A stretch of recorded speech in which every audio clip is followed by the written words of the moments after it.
Sadie, written by the Prowler.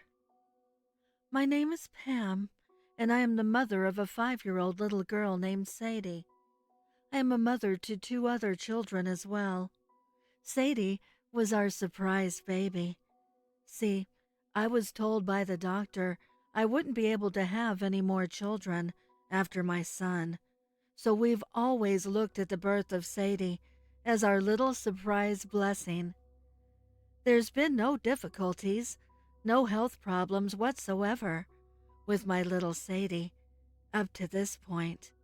She's always been the kindest, sweetest little girl, always sharing with her brother and sister, and always showing love and affection towards the whole family.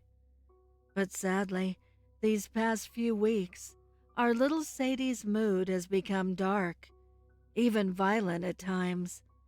Multiple times, we've all been in the living room, me and my husband sitting on the couch, and my children sitting on the floor playing, and out of the clear blue sky, Sadie will just take one of her toys and throw it at her brother or sister. Last week, it was so bad we had to take my little boy to the hospital. Sadie had taken one of his metal toy cars and threw it right at his eye. Luckily, he won't lose it, but the doctor said it was close. It's gotten so bad now that her brother and sister won't even play with her anymore.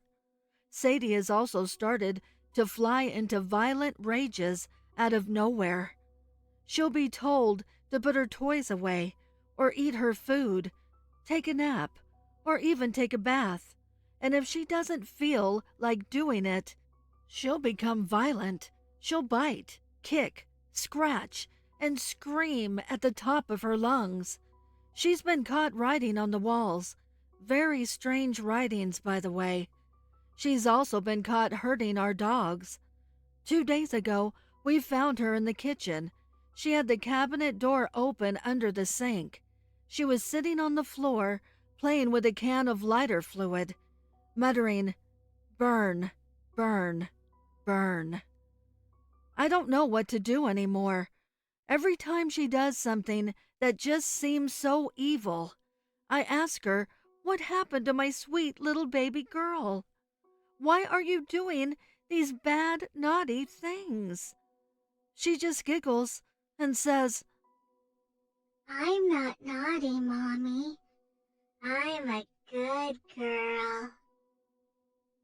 I asked her the same question yesterday after her latest tirade, and instead of answering me, she showed me a drawing she made, then said, "It will soon be better, Mommy."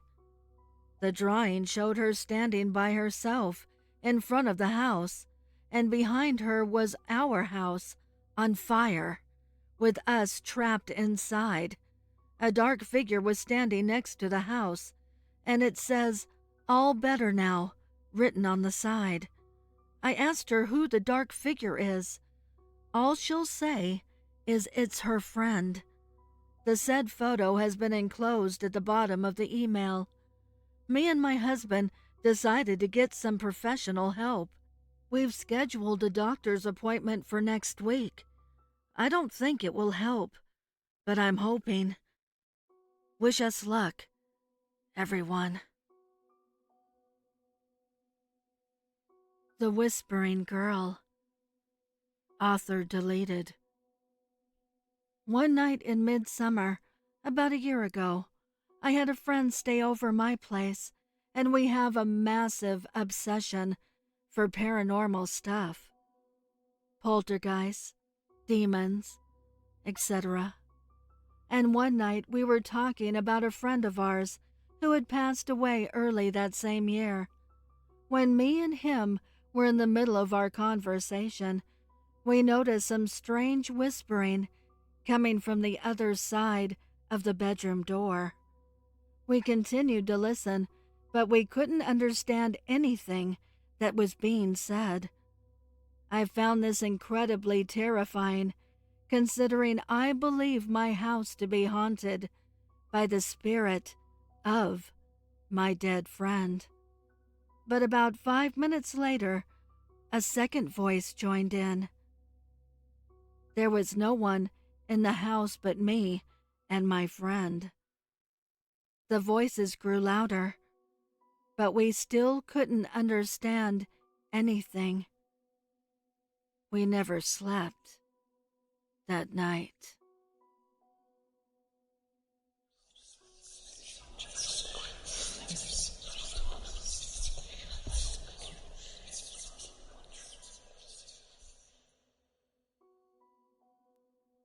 Poultrygeist by the Prowler. In the recorded history of paranormal phenomenon, a specific event is usually overlooked, but today we will dive in and take a proper look. The event I'm referring to is the Scott's Farm incident.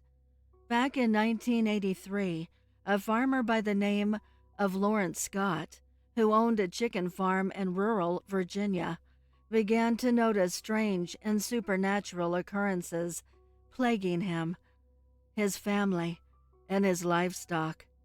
The first incident happened one midday afternoon after slaughtering an order of chickens, which they did on property to supply the local supermarkets in the area.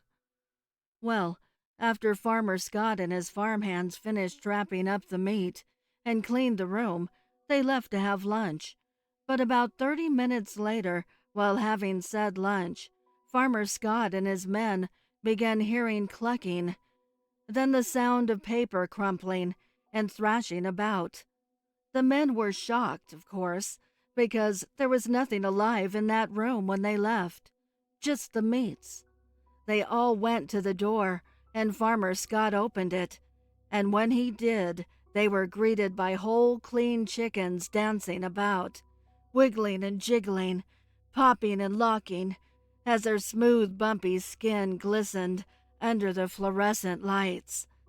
It was quite the scene, seeing freshly slaughtered chickens busting a move. Farmer Scott quickly closed the door, and the men ran off. When they returned later in the day, the room was quiet, and the chickens were strewn about, motionless. The men quickly picked them up and repackaged them and sent them to the store, vowing to never speak of what they saw. Easier said than done, however, when the next day the second incident occurred in Farmer Scott's kitchen, where his wife was fixing breakfast. She turned her back to the kitchen table to whisk some eggs, and when she turned around, the chairs were neatly stacked atop the table in a pyramid-type structure. Then the food she was preparing started to make noises, as they did when they were alive. The bacon started oinking, the eggs started clucking, and the steak started mooing. It was a livestock chorus in Mrs. Scott's kitchen, and it frightened her so. She ran out screaming for her husband, and when she found him, she told him exactly what had happened. She thought he would laugh and call her crazy, but instead, he told her what happened to him just the day before. They stood there frightened, not knowing what to do, when Farmer Scott got the idea to check the property's history. Maybe they were dealing with some kind of haunting. He found out that the original owners of the property, who also settled on the land almost 200 years ago, ran afoul of the local Native American tribes and killed many that came onto the property.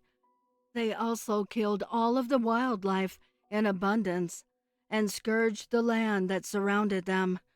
They were gluttons, and the local tribes had had enough and placed a curse on the property and whoever called that property home, in the present and in the future. Whoever owned the property would be visited by spirits, the spirits of the things killed on the property throughout the years. The more Farmer Scott kept looking, the more he found out, and sure enough, there were several accounts of previous owners complaining of strange happenings and frightful occurrences. The final incident happened 2 days after the farmer found out the information about his property. He walked into the chicken coops that morning and found all of his chickens had been killed, defeathered, and their bodies roasted. Farmer Scott quickly called the church and is awaiting their assistance.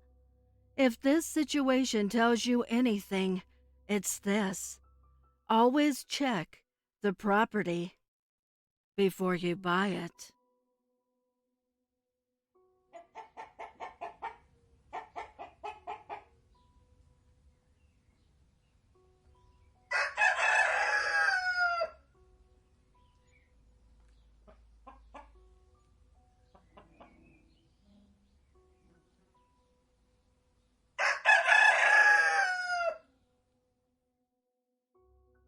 Convenience store poltergeist. Help? By the Michigan man. I work at a chain convenience store that you're most likely familiar with, but I'll save the name for reasons of not doxing myself. For the first while I was working there, the first month or 3, everything was absolutely normal. But obviously, I wouldn't be coming to you guys for advice if it stayed that way. The first thing I can think of that happened was probably the most frightening, and everything that happened since hasn't been quite so alarming, but it has been happening with greater frequency. So, really, any help at all is appreciated. So, it started when I was alone, of course, and working the afternoon shift. My manager had left, my help had left, and it was a solid 2 or 3 hours before the next person came in to relieve me. I was bored as hell, so I began to whistle. Probably drunken sailors, as it's usually what I whistle when I'm bored. But on this occasion, I heard a gruff male voice, like a rusty grate, snap at me to quit whistling. And I freaked out. The light in the back room was off, its motion activated, so I knew no one was back there. And I took about 3 trips down each aisle and even into the cooler to satisfy my need to know that no one was there. The doorbell never went off, so I know no one ever came in or left at any point. And I was quite alarmed. But I finished out my shift, as I was reasonably sure that as long as I stayed behind the counter where customers could come in and see me, I'd be fine. Now, since then, and leading up to the next event, I would hear the swinging lid of the trash can by the counter start creaking whenever I was away from it for a certain amount of time. Again, a little unnerving, but not even really inconvenient once I got used to it. I learned not to whistle pretty quickly, so that wasn't much of an issue. One day, while I had my manager and another coworker there with me, maybe a month or 2 ago, I heard some banging around in the back room, as if someone was moving around some drink bibs. My coworker was too old and frail to move them, so I assumed it was my manager, and didn't think of it until I saw him going in and out of the cooler. I started saying something to my coworker, just to be certain, but she brushed it off as rats. If it weren't for the fact that these drink bibs were a couple of gallons heavy, and it didn't sound like someone was lifting and dropping them, I might have brushed it off as well. But I dropped it, so I didn't sound crazy. Most recently, it was resorted to an act of sabotage. I was on my own, and it was about 9 in the morning, maybe just a little earlier, when I saw a shadow pass the store window from the corner of my eye. I turned to look, and there was no one there, despite that it was coming towards the door to come in. Odd, but I get up pretty early for work, so I brushed it off as just being tired for a few minutes, until I realized the receipt machine had been switched off, and that even after turning it back on, It was not working properly. It turns out that the roll of paper inside of it had been rolled neatly back up and flipped to face the opposite way. In between the last time a receipt printed and this happened, shadow and all, I had not left the counter once. I wasn't frightened. Again, more mildly annoyed. So I called it something I can't politely say here and resumed my work. I know many of you are going to suggest carbon monoxide poisoning or even CO2 poisoning, as that is a hazard in my line of work, but I am way ahead of you. We have a working, assumedly anyways, because you know how corporate loves to cut costs at employees' expense, detector, and it did save my life before in a case of my coworkers being negligent. It didn't go off, but I was able to notice that the numbers were way too high and acted accordingly to avert crisis.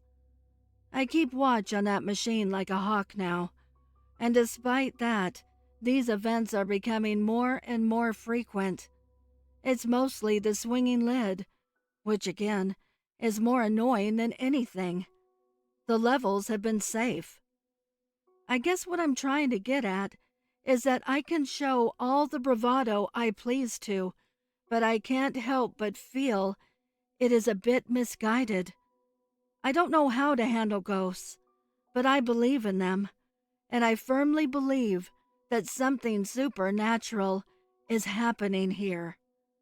It has been getting progressively less frightening, but is that something I should be frightened of in its own right? How do I deal with this? Is there any way that I can?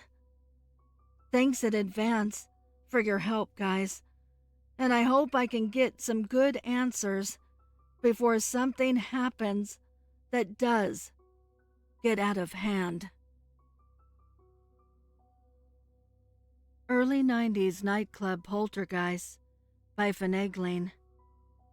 During the school summer holidays, my twin and I would be taken into my mother's work, who at the time was a secretary for a nightclub, which operated in an old Regency Pier building in Southampton in the UK. As kids, my brother and I were obsessed with ghosts. We still are now. What we experienced one day would cement this interest. We still talk about it now. We used to run around this old building, and one day, one of the members of staff there told us that the cleaning staff refused to come in when it was dark. They claimed they saw a misty figure and a feeling of being intensely watched. The chef told us that he sometimes came in early to start the food prep and find all the cupboards open, all the pots and pans laid out in lines on the floor. The alarms never tripped, the cameras in the bar seeing nothing. Well, this was music to our ears, and the first thing we do is visit the kitchen and ask, "If anyone is in here, show yourself." With that, some eggs on the side of the counter flew across the room and smashed. We barrel it out of there, and when I mean run, we were absolutely out of there in a flash. We run to our mom, white as a sheet, and explain what happened. The adults there say maybe a lorry went by, and the vibrations knocked it off. Absolutely not. The place was closed for ages. It reopened as a Thai restaurant, and I got to go to the opening night through some weird coincidence. As soon as I passed that kitchen again, for the first time in 15 years, I felt a cold finger down my back, and that feeling of being watched. I wonder if it's still up to its tricks for the new owners. Poltergeist in My House, unknown author. My mom had a car accident when she was pregnant with me. She had no idea that she was pregnant, and that day she went home to the Poltergeist. He was a boy, and he died in the chimney. Mom researched deaths in the flat. She had just had a bath to calm down, as she almost died, and found out she was pregnant with me. She was about to get out when all the hairs on the back of her body went up, but she felt like she was on fire. She knew exactly what was happening and sat on the floor and asked the boy to move. She said a sad, depressed emotion went through her body, which made her angry, and she got to the point where she walked through the spirit. She felt terrible and started crying. When I was born, Mom took me home, and the spirit was very protective. There was one person in particular that the boy didn't like. The guy's name was Jeff, and he told my mom he heard a boy laughing in the night, and he felt as though he was being kicked. My mom got very protective over the way Jeff was around me, and she got to the point she didn't want him to come over anymore, as she had terrible dreams about things he did to children, and she saw the spirit in her dream. She said it was as though it was a sign. Mom thinks that me and this spirit had a bond, as Mom found me awake, staring at things, as though they were moving, and I would always smile, as it was as though I felt safe. At the age of 4, apparently I saw Jeff when I was with my mom and started screaming. My mom to this day doesn't know what happened, but she said the boy kept me safe from him, as she explained her dream. The most interesting thing about it was I started walking at 6 months and was talking at the age of 1 year, and my first word was Michael. I still have dreams about this person or spirit, but because I was so young, I can't remember. My mom thinks her experience has something to do with what I see in dreams and why I can predict things that happen, that it opened my mind to a different realm. Does anyone else have any views or experiences similar? My house wanted me dead. Author unknown. I know this sounds ridiculous, but let me explain. I recently moved into a house in California. The house was old-looking, but was in a respected neighborhood near my new job, so I didn't complain, and ever since day one, things have been strange. It started when I first got there. I opened my front door, and I was hit by a wall of cold air, even though it was in the middle of summer. I felt scared when I stared through the front door, like something or someone was hiding in the shadows. On the first night, doors and windows closed themselves. Cupboards swung open and slammed shut. Since I wasn't a believer in the supernatural, I blamed the wind. This happened for a week before the first violent thing happened.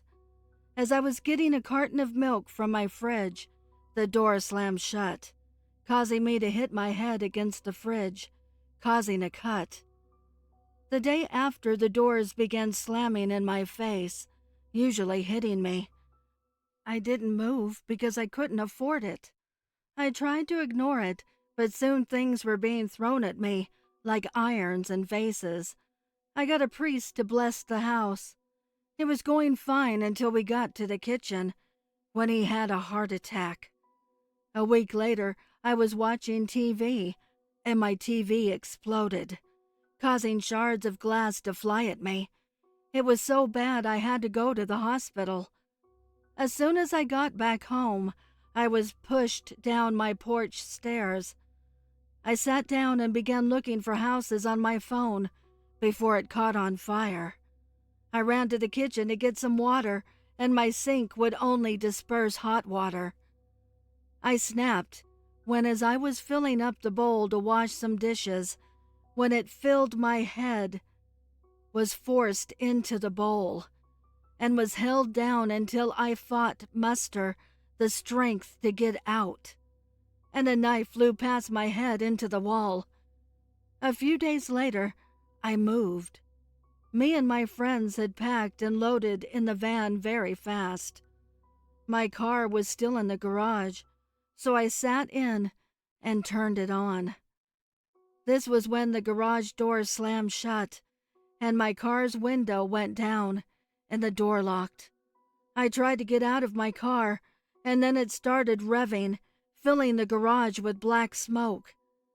Before I blanked out, I remembered a light bursting from my garage door, which was my friend busting the door down with an axe. I woke in the hospital due to me falling into a coma, and somehow my house had burnt down in a fire, starting from my bedroom.